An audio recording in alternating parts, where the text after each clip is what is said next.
2019 में जो pentagon strategy आई थी उसके अंदर ये था कि सी पैक को ख़त्म करने के लिए गिलगित बल्तिस्तान का इलाका जो है उसकी अगर एक मूवमेंट चलाई जाए और वो अगर इंडिया के पास आ जाए या उसको आज़ाद भी डिक्लेयर कर दिया जाए तो वो लिंक जो है चाइना और पाकिस्तान का वो बिल्कुल ख़त्म हो जाएगा। कि अगर तुम्हारे घर में आग लगी हो तो पड़ोसी का पूरा हक है कि वो तुम्हारा घर लूट ले।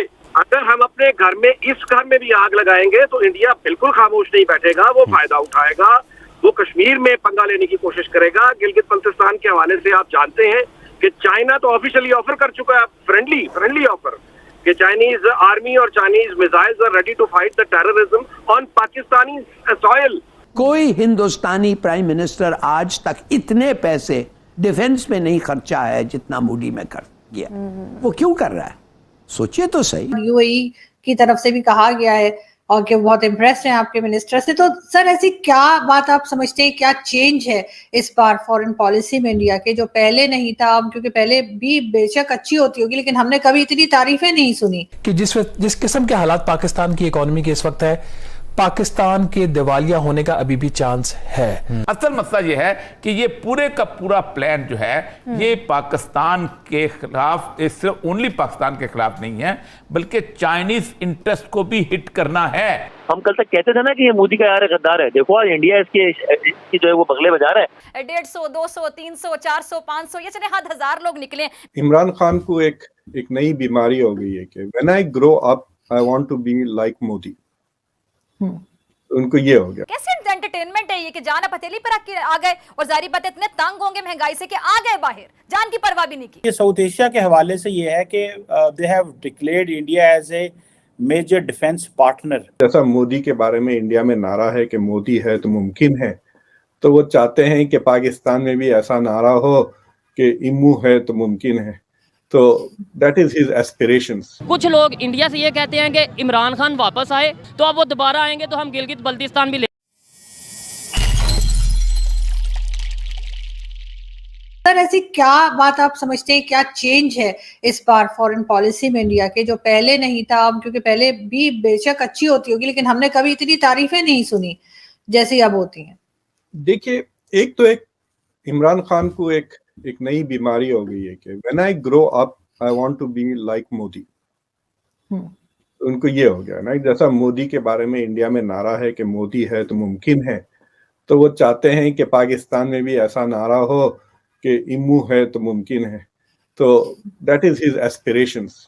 तो वो मेरे ख्याल से अक्रॉस द बॉर्डर देखते हैं कि अरे वो भी रिलीजन और पॉलिटिक्स को यूज करते हैं, मैं भी रिलीजन और पॉलिटिक्स क्यों, तो why am I not more authentic? तो एक वो एक प्रॉब्लम है। दूसरी चीज ये है कि मेरे ख्याल से वो उनका जो तारीफें हैं इट्स नॉट सिंसियर। वो तंज कर रहे हैं जो करंट आपके गवर्नमेंट है। लेकिन ये बात तो शक सही है, देयर इज नो डाउट कि पिछले 10-15 साल में, इनफैक्ट आई वुड से कि पूरी तारीख में दोनों मुल्कों की, इंडिया की foreign policy was run by adults और सोबर लोग। पाकिस्तान की फॉरेन पॉलिसी हमेशा अपॉर्चुनिस्टिक और not run by adult thinking, ये तो साफ जाहिर है। और अगर मैं आपको और वादे करूंगा, तीसरी चीज ये है कि मैं आपके जो फॉरेन मिनिस्टर है बिलावल भुट्टो जरदारी, वो यहाँ पे उनको काफी एयर टाइम मिला था वॉशिंगटन में जब वो UNGA के लिए आए थे, UN जनरल असेंबली की मीटिंग में। तो मैं देख रहा था तो पाकिस्तानी अमेरिकन तो बड़े इम्प्रेस हो गए थे कि यंग आदमी इतनी जबरदस्त बातें कर रहा है और he is very casual relaxed, मतलब अंग्रेजी बेहतर बोलते हैं ना वो उर्दू से, so he was at home western environment. लेकिन मुझे लगा कि वो अपना जॉब कम कर रहे हैं, वो प्राइम मिनिस्टर का ऑडिशन दे रहे हैं। तो it was like he is already, यानी अपना ये जॉब करने के बजाय वो दूसरे जॉब का सोच रहे थे। It was quite apparent to me because I was not enamoured, मैं जरा इंप्रेस नहीं हुआ था उनसे। लेकिन अगर आप जयशंकर को देखें, he is focused on his job. और दूसरी चीज ये है कि unlike Bilawal Bhutto who is learning on the job, ये आदमी की जिंदगी भर का प्रिपरेशन ही यही था।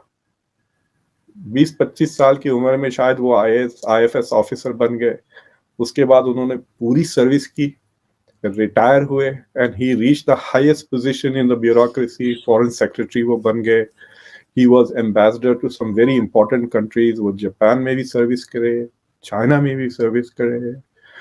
फिर उसके बाद Then he became foreign minister. 2019 में जो पेंटागन स्ट्रेटजी आई थी उसके अंदर ये था कि सी पैक को खत्म करने के लिए गिलगित बल्तिस्तान का इलाका जो है उसकी अगर एक मूवमेंट चलाई जाए और वो अगर इंडिया के पास आ जाए या उसको आज़ाद भी डिक्लेयर कर दिया जाए तो वो लिंक जो है चाइना और पाकिस्तान का वो बिल्कुल खत्म हो जाएगा और चाइना जो है वो वापस एक उस तरफ लैंडलॉक सूरत में चला जाएगा और वो बलाका की वो एक छोटी सी गुजरगाह जो है उसका उससे महदूद होकर रह जाएगा।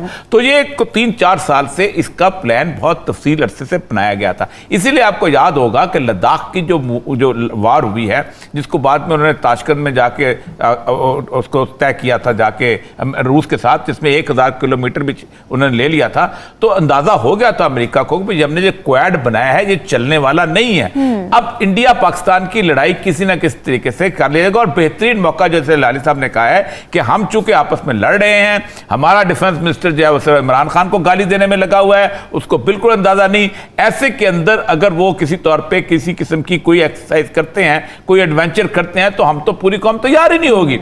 पूरी कौम को तो हमने इस बात लगाया कि आओ आओ आओ आओ जल्दी जल्दी आओ आओ आओ इस्लामाबाद आओ, हम तुम्हें देख लेंगे, आओ तो हम तुम्हें देख लेंगे। ये एडमिनिस्ट्रेशन होती है, ये इस तरह की हुकूमतें होती हैं कि जो खुद बुलाया करती हैं ओ भाई किसी जगह आप बैठ के इसको ठीक करते। असल मसला यह है कि ये पूरे का पूरा प्लान जो है ये पाकिस्तान के खिलाफ, सिर्फ ओनली पाकिस्तान के खिलाफ नहीं है बल्कि चाइनीज इंटरेस्ट को भी हिट करना है। अब सोमवार को राष्ट्रपति साहब जा रहे हैं वहां पर चीन, देखना यह है कि ये जो सऊदी अरब का विजिट उन्होंने किया है और मोहम्मद बिन सलमान ने जिस वक्त जो एक लाइन ली है, क्या उसके बाद कोई हम शिफ्ट कर रहे हैं पॉलिसी, नहीं कर रहे, कहां जा रहे हैं, कैसे कर रहे हैं। लेकिन ये जो राजनाथ का बयान है इसके पीछे एक ताजा तरीन हिस्ट्री है। अच्छा। और वो ताज़ा तरीन हिस्ट्री जो है वो बताती है कि वो एडवेंचर करना चाहते हैं और वो साहब ने यही कहा कि उन्होंने अब वो पुराने तैयारे व्यारे नहीं रह गए। तो हम कह रहे थे कि हमारे पास राफेल हमें लेके दो, अब तो उन्होंने ले लिए, फलान लेके दो उन्होंने ले लिए। वो कह रहे थे कि अब क्या करेंगे, क्या हम अभिनंदन दोबारा पकड़वाएंगे या हम यहाँ से फायदा उठाएंगे।